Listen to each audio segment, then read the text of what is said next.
Hi, I'm Tino Gagliardi. I have had the honor of serving as your president for the last 9 years. My administration has worked tirelessly to address the real and large problems facing our union, as well as other unions throughout this country. For us, that means finding ways to become more relevant to our younger musicians and covering more work under contract while holding on to the contracts we have. The officers, executive board, and staff serve different roles in achieving these goals. As Local 802 president, one of my primary roles is to be the outward-facing leader of the largest local of professional musicians in the world and the AFM.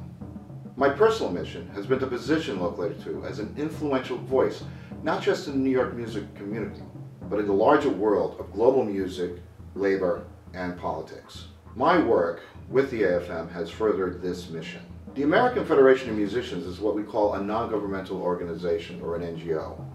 It is recognized by the United States State Department representing professional musicians in the United States and Canada.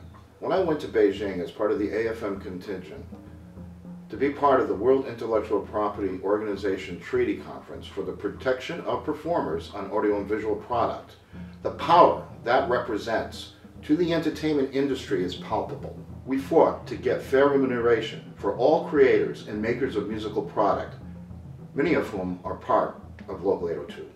I've also fought alongside the AFM to get monies from the European collectives who collect money for foreign terrestrial radio play and who do not currently pay American artists their share.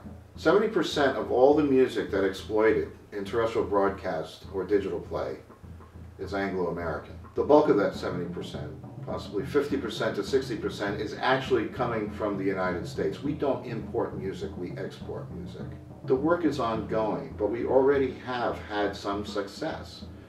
For those of you who get a check in July, for your part in creating electronic media, you will have noticed that it is getting bigger. What we've been able to do is establish a legitimate form of no collection without distribution. That way, these collectives can't collect money for the exploitation of your electronic media without paying you your fair share. The leverage that we have in negotiating these bilateral agreements with these collective management organizations comes from you. It comes from the standard and quality of the recorded product that is produced in the United States, and it is for those reasons that we show up at these international meetings. Another reason why global relationships are important is the relationship I was able to establish with the British Musicians Union, and it has yielded important results for our own Broadway theater community. Our employers are global. As a matter of fact, a lot of the members of the Society of London Theatre are also members of the Broadway League. We all have the same employers, and we have the same issues. We get a heads up about what is coming our way in order for us to be able to address those problems head on. One example of that kind of heads up is knowing what a production is doing on the West End and their intent to come to Broadway. How many musicians are in the pit? Are they going to be asking for special situations? Are there actor-musicians involved? These are the kind of things that we need to get a heads up on, because we're not getting them from the employer, and we have to get them from our brothers and sisters in London. Thank you for listening. Please vote on December 4th for the entire Members' Party slate.